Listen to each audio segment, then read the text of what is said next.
Olá, pessoal do Bernardino, tudo bem com vocês? Segunda-feira de frio, vamos iniciar um estudo hoje de análise linguística, o estudo dessa semana. Vamos falar de tipos de sujeito, tá? Então, para começar a falar de tipos de sujeito, vamos relembrar duas partes da gramática normativa. Quando a gente estuda gramática, a gente tem várias divisões que podem ser estudadas, mas hoje eu vou falar dessas duas que são o objeto normal diário do nosso estudo. Então, a morfologia. A morfologia é o estudo das palavras. Ela estuda como as palavras se formam e como podem ser classificadas. Por exemplo, substantivos, adjetivos, verbos, advérbios, preposições, conjunções, etc. E a sintaxe. A sintaxe, ela estuda como as palavras se combinam para formar essas orações. Então, qual a função de um substantivo dentro de uma frase? Qual a função de um verbo, de um adjetivo? Então, a gente vai estar trabalhando com essas duas noções em morfologia e sintaxe. Para começar, eu vou pedir para vocês lerem essa tirinha comigo e, por favor, peguem o caderno de vocês, deem um pause aqui no vídeo, peguem o caderno de vocês e coloquem assim, primeiro, coloquem relembrando, eu até coloquei aqui, ó, coloquem no caderno o título dessa atividade, relembrando. Aí vocês vão responder a, B e a C. Só volta a soltar o vídeo aqui de novo depois que vocês responderem as três, tá bom? Então vamos lá. Uma aranha peluda. Que bonitinha. Tchau, fofa. Aí a aranha brava. Depois que eu cortei franjinha, ninguém mais me respeita. Então, parem o vídeo agora, respondam as três frases, depois vocês voltam, tá bom? Pergunta A. Quantas frases foram usadas para compor as falas de todas as personagens da tirinha? B. Quantos verbos você encontrou? Quais são? E C. Quantas orações há aí, né? Na tirinha total. Então, pausem o vídeo, respondam, depois vocês voltam de novo, tá bom?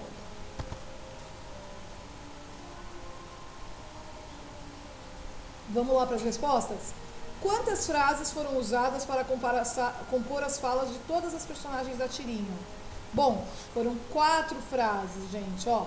Uma aranha peluda, que bonitinha, tchau, fofa. Depois que eu cortei a franjinha, ninguém mais me respeita. São 4. Quantos verbos você encontrou? São 2 verbos, cortei e respeita, que estão na fala da aranha. E terceira, quantas orações há? Vocês vão lembrar agora que oração tem que ter o quê? Verbo. Se eu tenho 2 verbos, eu tenho quantas orações? 2 orações, isso mesmo. Então, observação. Como você pode notar, o centro de uma oração é um verbo ou uma locução verbal. Agora vamos saber mais sobre como os verbos se relacionam com outros termos da oração. Mas antes de tudo, eu coloquei um quadrinho para vocês aí. Vamos lembrar qual a diferença entre frase e oração? Vocês lembram? Eu falei sobre isso no começo do ano. Frases são falas organizadas com sentido, né? Pode haver frases com verbo, que são as verbais, ou sem verbo, que são as nominais. Por exemplo, frase sem verbo, bom dia. Frase com verbo, você vai viajar? Então, frases são todas as falas, todos os enunciados que têm um sentido. Lá na nossa HQ, uma aranha peluda, não tem a verbo. Que bonitinho, não tinha verbo também. Então, o que acontece aqui? Se não tem verbo, eu tenho frases nominais, porque elas têm sentido. A gente entende que as meninas estão falando sobre a aranha. Tchau, fofa, também não tem verbo. Bom, e o que são as orações? As orações são frases que possuem verbos. A gente pode ter mais de uma oração numa frase, tá? Então, por exemplo, aqui, ó, bebi, comi e dormi. Eu bebi, eu comi, eu dormi. 3 verbos, 3 ações, eu tenho 3 orações nessa frase aqui. Vamos lá agora falar de sujeito e predicado. Tá? Esse ano eu já fiz videoaula sobre isso. Se vocês tiverem dúvidas, voltem lá no primeiro trimestre que tem videoaula sobre sujeito e predicado. Então, quando eu tenho uma oração, que é aquela frase com verbo, eu tenho termos essenciais. O que é essencial para uma oração existir? Toda oração tem sujeito e predicado. Sujeito é quem pratica a ação. Predicado é o que eu falo do sujeito. Então, mais uma atividade para vocês. Lá no caderno de vocês vão escrever assim, ó. Sujeito e predicado, atividade. Vão pausar o vídeo, responder a a B e a C e a D. Ficaram duas As aí, mas é uma B, tá bom? Então vamos lá ler o quadrinho? Da Silva é um sujeito bem careca. Ele disfarça usando o cabelo de lado. Os piolhos adoram. Vamos cortar caminho por aqui? Oba! E os piolhinhos andando no cabelinho dele, né? Então, vocês têm as 4 perguntas aí. A oração do primeiro quadrinho traz uma informação sobre quem? B, qual é essa informação? C, no último quadrinho, a oração Os Piolhos Adoram traz uma informação sobre quem? E D, qual a informação? Então, galera, dá um pause no vídeo agora, responde e volta pra gente já conferir as respostas de vocês. Então, a primeira pergunta. A oração do primeiro quadrinho traz uma informação sobre quem? Sobre o da Silva, não é? Ó, da Silva é um sujeito bem careca. Quem é um sujeito bem careca? Da Silva. Então, a informação que a gente tem é sobre ele. Qual é a informação? O que está se falando do da Silva? Está se falando que ele é um sujeito bem careca. Então, A, estou falando do da Silva. B, estou falando que ele é um sujeito bem careca. No último quadrinho, a oração Os Piolhos Adoram traz uma informação sobre quem? Sobre os piolhos, né? E qual é essa informação? Que eles adoram o cabelo do da Silva. Tá certo? Então, olha só como é fácil essa história de sujeito e predicado. Sujeito é quem pratica ação ou de quem eu estou falando. Predicado é o que eu estou falando do sujeito. Tá bom? Então, ó, vamos ler esse ditado popular, aí vocês vão dar pause, responder e depois solta para pegar as respostas. Leia esse ditado popular. Uma mentira estraga 1000 verdades. A. Qual é o verbo dessa oração? B. Essa oração traz uma informação sobre alguém ou sobre algo? Quem ou o quê? E C. Qual é essa informação? Então dá um pause aí, depois que vocês responderem, solta o vídeo de novo. Então as respostas, vamos lá. Qual é o verbo dessa oração? O verbo é estraga. Essa oração traz uma informação sobre alguém ou algo? Quem ou o quê? Traz uma informação sobre algo. Sobre o que algo que é esse? A mentira. Ele não fala assim, ó, uma mentira estraga 1000 verdades? Quem estraga 1000 verdades? Uma mentira. E qual é a informação que é dada sobre uma mentira? Que ela estraga 1000 verdades. Então, resposta da A, estraga. Resposta da B, uma mentira. Resposta da C, estraga 1000 verdades. Tá? Então, a informação que eu estou falando da mentira é que ela estraga 1000 verdades. Então, vou pedir para vocês copiarem no caderno. Dá um pause aqui no vídeo e copie esse quadrinho no caderno. Sujeito e predicado. O termo da oração que indica a pessoa ou a coisa sobre a qual afirmamos ou negamos algo é chamado de sujeito. O termo da oração que traz informação sobre o sujeito é chamado de predicado. Então, a frase aí, uma mentira, sujeito, estraga 1000 verdades, predicado. O sujeito e o predicado são considerados termos essenciais da oração por serem fundamentais para a sua construção. Então, toda oração tem sujeito e tem predicado. Tudo bem? Quando vocês copiarem o quadrinho, a gente despausa o vídeo e vamos para o próximo slide. Vamos falar um pouquinho de núcleo do sujeito. Observe as orações a seguir. O termo destacado é o sujeito de cada oração. O gato entrou no meu quarto. O gato está destacado. Quem entrou no meu quarto? O gato. O gato doente entrou no meu quarto. Quem entrou no meu quarto? O gato doente, não foi qualquer gato. O gato doente dos vizinhos entrou no meu quarto. Quem entrou no meu quarto? O gato doente dos vizinhos. Vocês estão percebendo como o sujeito está aumentando? Porque essas palavras que estão em volta da palavra gato estão dando característica, não é qualquer gato, é o gato doente dos vizinhos. O pobre gato doente dos vizinhos entrou no meu quarto. Quem entrou no meu quarto? O pobre gato doente dos vizinhos. A última. O pobre gato doente dos vizinhos da casa em frente à minha entrou no meu quarto. Olha só essa caracterização, é um sujeito enorme, né? Mas tudo isso faz parte da caracterização de quem? Quem é a palavra mais importante? Então vamos ler aqui, ó. Quais palavras do sujeito da última oração poderiam ser eliminadas sem prejudicar o sentido principal? Qual é a palavra mais importante do sujeito de cada oração? Ou seja, aquela que não poderia ser tirada sem prejudicar o sentido principal da frase. E a terceira, com qual palavras do sujeito de cada oração o verbo está concordando? Então, dá um pause agora, responde essas três e já já você despausa e a gente continua.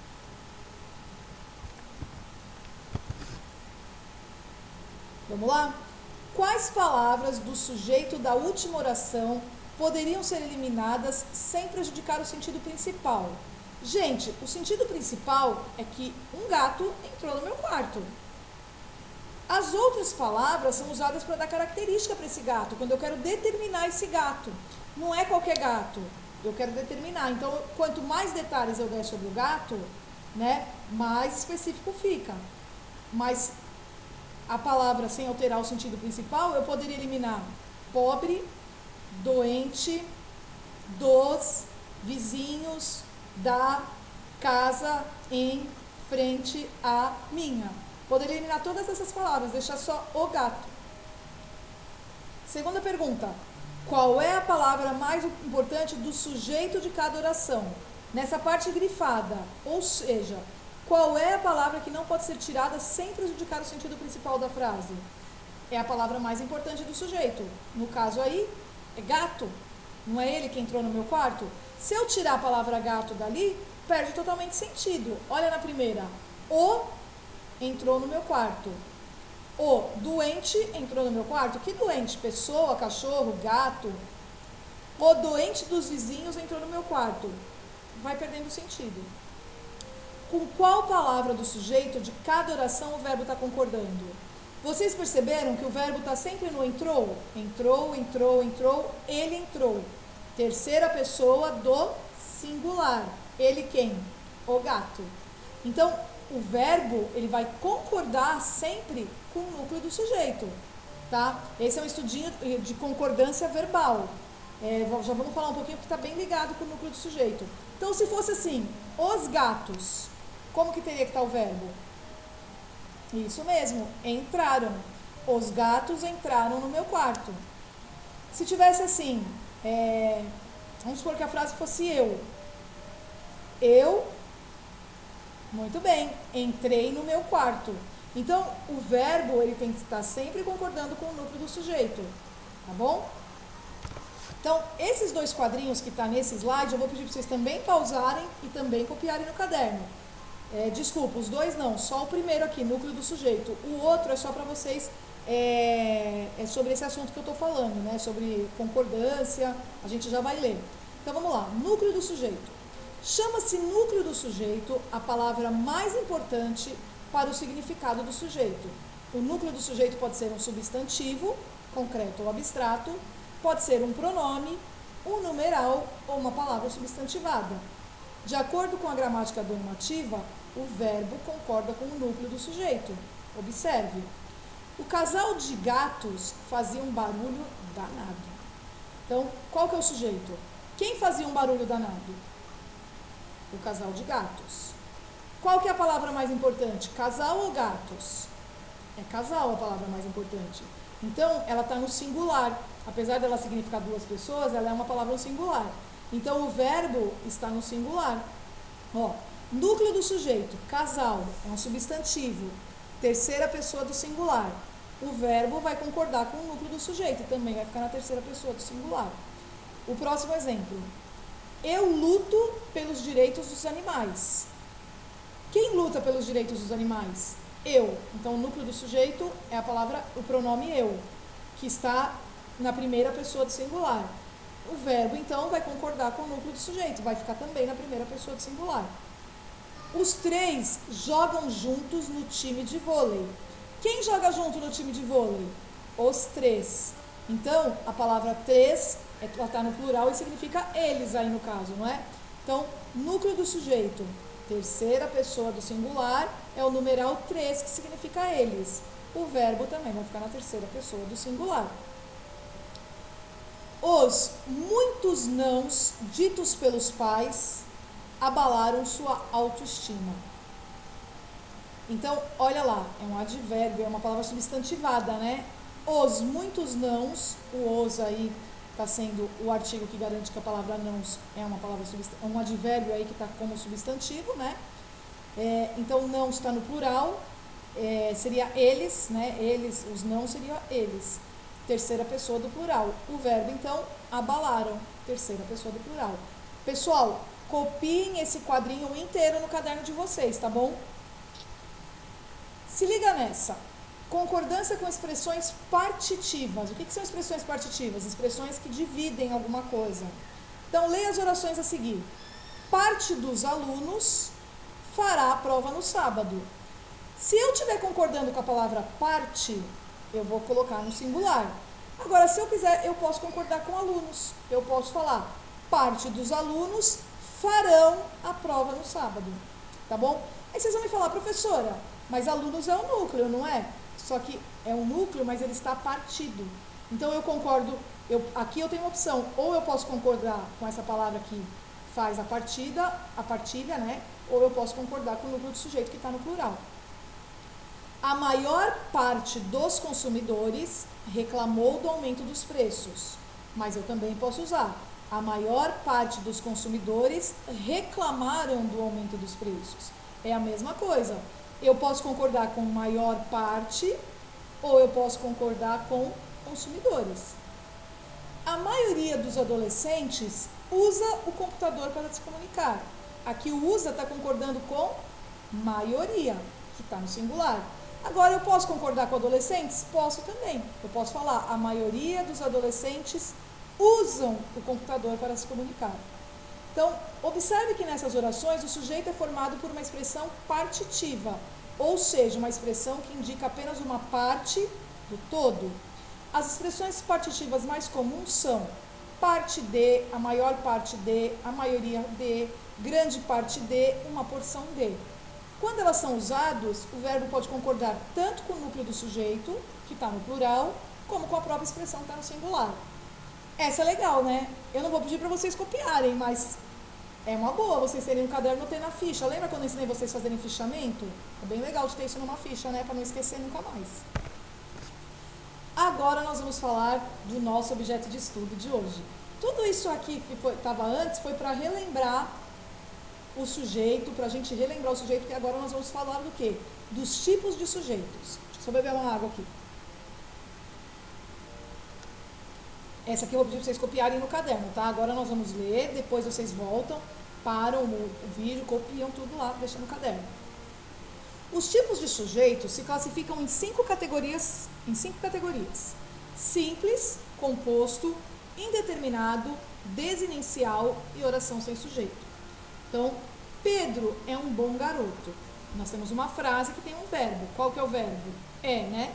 O verbo ser aí está na terceira pessoa do singular presente. Pedro é um bom garoto. Nesse caso nós temos, quem é o sujeito?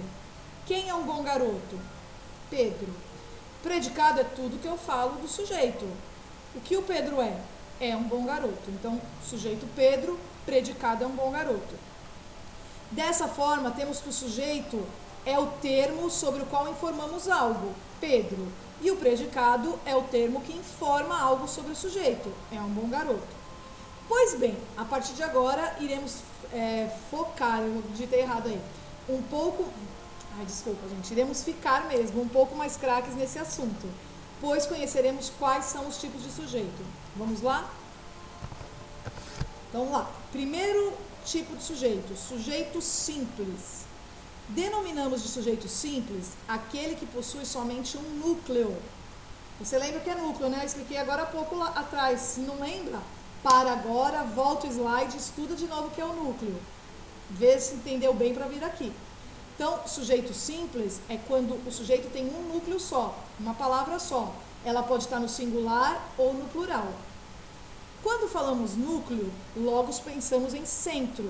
Então, o núcleo do sujeito é a palavra mais importante que existe dentro do sujeito. Ou seja, se ela for retirada, a informação fica sem sentido. Lembra do gato lá? O gato doente. Se eu tirasse o e doente, não perderia o sentido, mas gato perderia. Então vamos para o exemplo anterior agora há pouco. Ó. Pedro é um bom garoto. A gente tem um sujeito simples. Quem é o sujeito mesmo que a gente falou agora há pouco? O Pedro. É uma palavra só, certo? Então, se tivesse assim, olha, os animais fugiram de casa. Quem fugiu de casa? Os animais. Mesmo estando no plural, eu tenho um núcleo só, animais. Então, quando eu tiver um núcleo só, sujeito simples. Tá bom? Copiem aí, tá? Sujeito composto é aquele que possui mais de um núcleo. Isso é, ele pode ter 2, 3 ou até mais núcleos. Então, vamos lá o exemplo. Eu e meus amigos fomos ao cinema. Vamos lá, primeiro de tudo. Quem é o sujeito e quem é o predicado? Quem foi ao cinema? Eu e meus amigos. Então, sujeito, eu e meus amigos. O que nós fizemos? Fomos ao cinema. Predicado, fomos ao cinema. Então, separei aí. Vocês viram que no sujeito tem duas palavras? Eu, meus amigos. 2 núcleos. Tá? Quem foi ao cinema? 2 núcleos foram ao cinema. Se eu tivesse usado a palavra nós fomos ao cinema. Aí eu teria um núcleo só. Mas dessa forma que está aqui, a gente tem 2 núcleos. Então, a gente percebe que tem 2 núcleos. Quando eu tiver 2 núcleos, eu tenho sujeito composto. Sujeito simples, um núcleo só. Sujeito composto, 2, 3, 4, 5 núcleos. Poderia ser eu, Andréia, Ana e os meninos fomos ao parque. Olha quantos núcleos teriam, né? Agora vamos falar de 2 sujeitos que às vezes geram um pouquinho de confusão entre os alunos. Sujeito desinencial. Antigamente esse sujeito era chamado de sujeito oculto. Mas ele não está oculto. Na verdade, ele está ali. A gente vai ter que descobrir que ele existe pelo verbo. Então, quando a gente conjuga verbo, vocês lembram que o final do verbo muda de acordo com a pessoa? Se eu falar, por exemplo, assim, vamos pegar o verbo acordar. No passado, eu acordei, tu acordaste, ele acordou, nós acordamos, eles acordaram. Então, vocês perceberam que o final do verbo mudou de acordo com cada pessoa? Eu acordei, o final é ei. Então, se eu escrever uma oração assim, acordei pela manhã, quem é o sujeito? Lembra que o predicado é sempre do verbo, né? A partir do verbo, eu pergunto para o verbo, quem acordou de manhã? E a frase era essa, acordei de manhã. Qual que é a resposta? Eu. Se a gente tivesse escrito assim, acordaram de manhã, quem acordou de manhã? Eles. Então, o sujeito desinencial é aquele, vamos ler aqui, ó, que não está claro, não está aparente na oração. Não está escrito eles, não está escrito eu. Está escrito só o verbo. Mas a gente consegue identificar, por meio de outra pista? Sim. Aí tá aí, ó. Acordei feliz. Constatamos que a terminação do verbo acorde, ei, se refere à primeira pessoa do singular, no caso eu, no pretérito perfeito do modo indicativo. Sendo assim, mesmo que o sujeito não esteja expresso, eu posso percebê-lo por meio da terminação verbal. Ou seja, assim vamos identificar a qual pessoa ele faz referência. Então, vamos supor que tivesse assim, ó, vamos pegar outro verbo. Vamos pegar o verbo amar. Amei-te desde o princípio. Quem amou você desde o princípio? Eu amei, eu amei. Então, não tem o eu. A gente chama isso de sujeito desinencial. Pessoal, isso é muito importante, tá? Esse sujeito, a gente costuma confundir um pouco com o sujeito indeterminado, que é o próximo. Mas o sujeito desinencial, eu consigo determinar que pessoa é. Se é eu, se é tu, se é ele, ela, se é nós, se é vós, se é eles ou elas. Pela terminação do verbo, tá bom? Sujeito indeterminado. Mais uma vez, nós estamos diante de um sujeito que não aparece de forma clara. Ele somente se relaciona a 2 casos específicos. Que tal conhecê-los para a gente não confundir com o sujeito desinencial? Quando o verbo está na terceira pessoa do plural, isso não se refere a nenhuma palavra já mencionada na oração. Então, vamos lá. Estudaram para as avaliações. Quem estudou eles? Agora perceba esse outro caso.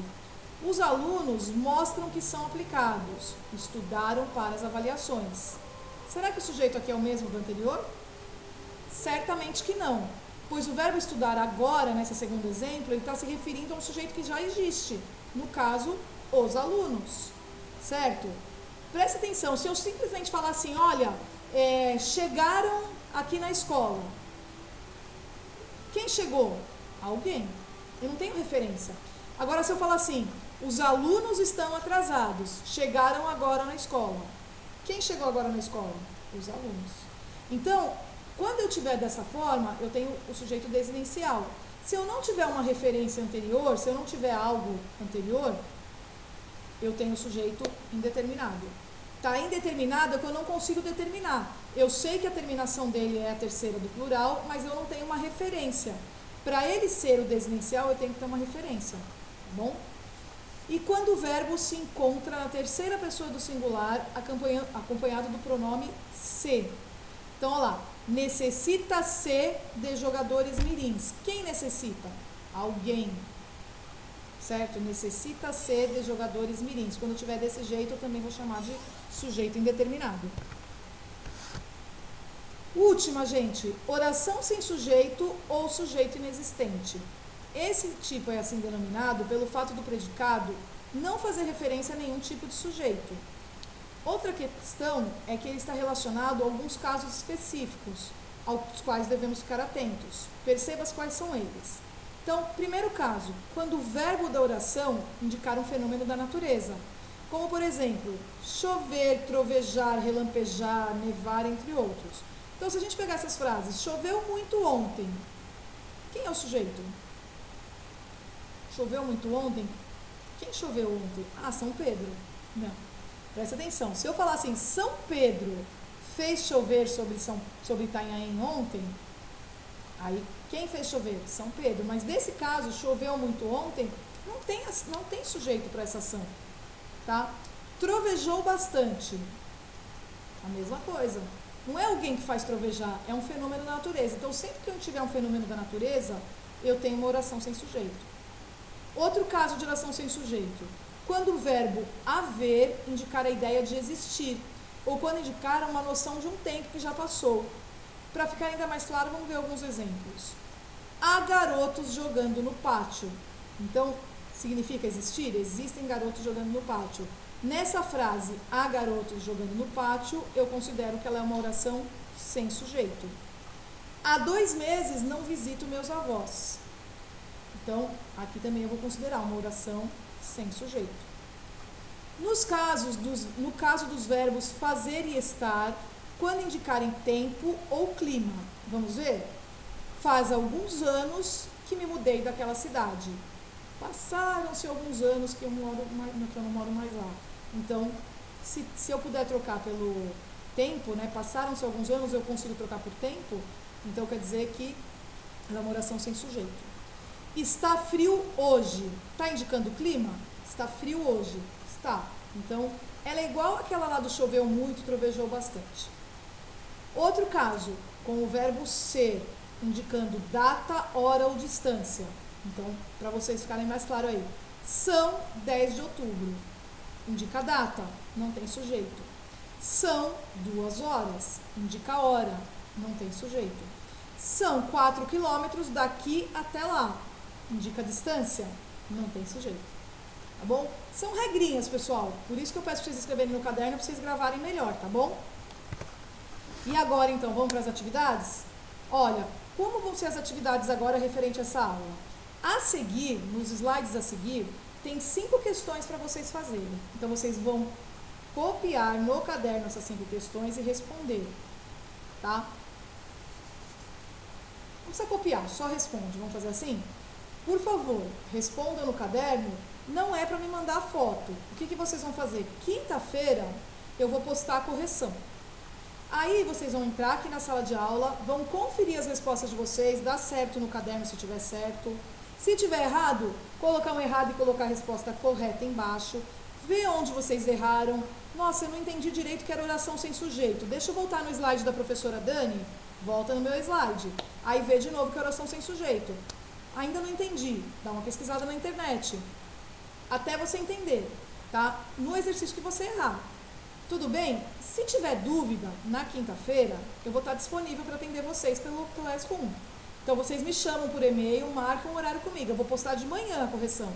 Então, vocês já logo de manhã, vocês dão uma conferida e marcam um horário comigo para tarde. Tudo bem? Pro, preciso que você me explique melhor. Se eu puder tirar dúvida por e-mail, eu tiro. Senão, a gente faz um Google Meet, tá bom? Uma reunião para eu poder explicar para vocês. Gente, eu não estou marcando um horário porque eu sei que vocês às vezes têm algum compromisso, então eu não gosto de marcar horário. Outro dia eu marquei e não apareceu ninguém, apareceu uma pessoa. Então vamos fazer assim, vocês marcam comigo, tudo bem? E aí na sexta-feira eu vou colocar um trabalho sobre esse assunto. Vão ser eu vou colocar digitalizado alguns exercícios para vocês aí na sala de aula, tá bom? Então vocês vão ler, responder a caneta numa folha de almaço ou numa folha de fichário, tá bom? Aí vocês vão fazer o quê? Essa daí vocês vão ter que me mandar a foto. Vai ter o lugar lá no Google Atividade para vocês postarem a foto, tá bom? Vocês vão postar a foto e me mandar que vai valer nota. Guardar, grampear, guardar bonitinho, que quando voltar às aulas vocês vão me entregar esse trabalho para eu poder arquivar. Tudo bem? Então, ó, só vou passar para vocês verem aqui, ó, os exercícios estão aqui a seguir, tá vendo? Não precisa copiar os textos, então, fechou? Coloca o número da questão, coloca A, B, lê, tá bom? Não precisa copiar as questões, só numera direitinho, ó. Questão 2, questão 3, questão 4, questão 5. A questão 5 vocês vão ter que reescrever, então vocês vão reescrever as orações. A questão 6 também, tá bom? Então, gente, é isso daí. Espero que tenha ficado para vocês bem claro os tipos de sujeito. Se vocês tiverem dúvidas, voltem aí, revejam. Eu vou deixar mais uma sugestão de página, uma página fácil também para vocês lerem mais a teoria, tá bom? Mas aí tá bem explicado. Dúvidas? Revejam. Eu vou colocar para vocês esse PowerPoint também lá na sala de aula. Voltem, leiam de novo. Vocês têm uma semana aí para estudar, até quinta-feira para estudar isso daí. Então, beijo para vocês e até a próxima.